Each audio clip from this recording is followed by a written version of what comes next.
Well, Mayor Johnson said it. It's time for a general strike. I've stayed away from this topic for obvious reasons, but I feel like I got a job to do for y'all, so let's get into it. Firstly, what is a general strike?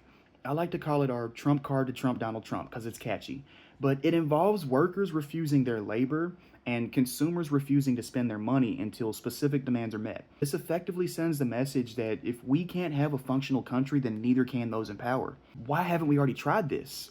Well, because it takes a lot of coordination and it's very risky. This isn't just a picket outside of a building, it's the people literally grinding the entire nation to a halt. The closest thing that we've ever seen to something this big was the Great Railroad Strike of 1877. Whether Brandon Johnson actually meant to call for the strike or not, he's opened this can of worms for us. And if pulled off correctly, this will be the first time in American history that we, the people, use our collective power to directly negotiate with the federal government. Let's talk about what it's going to take to make this happen. In no particular order, I've got a list of 7 things. Excuse me.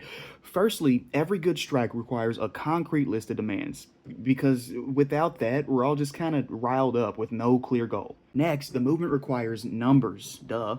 Participation builds legitimacy, which is absolutely essential for getting union and labor group backing, because if workers are going to risk their livelihoods to participate, they want to make sure they're joining a real movement. A staggered plan must be used to scale the movement responsibly in order to keep growth intact without risking frays or burnout.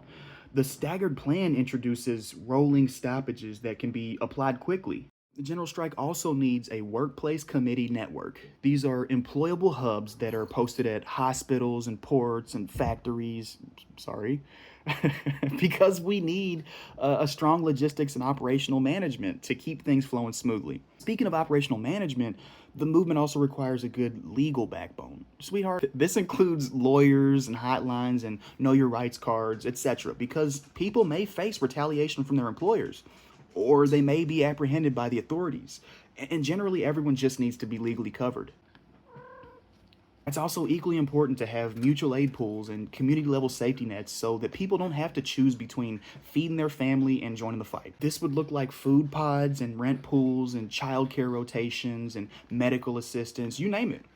Everything that people need on a regular day-to-day should be considered to ensure we protect as much of our comfort and our resilience as possible. This is because morale is key. To keep the message together and maintain narrative control, the strike also needs a legit communications arm. We often see movements fall apart because they can't stay ahead of the media or the organizers are drowned out by individual passions. In order to combat this, we need decentralized forums to communicate and educate internally. We'd also need redundant comms platforms that echo specific messages externally, and we'd need some form of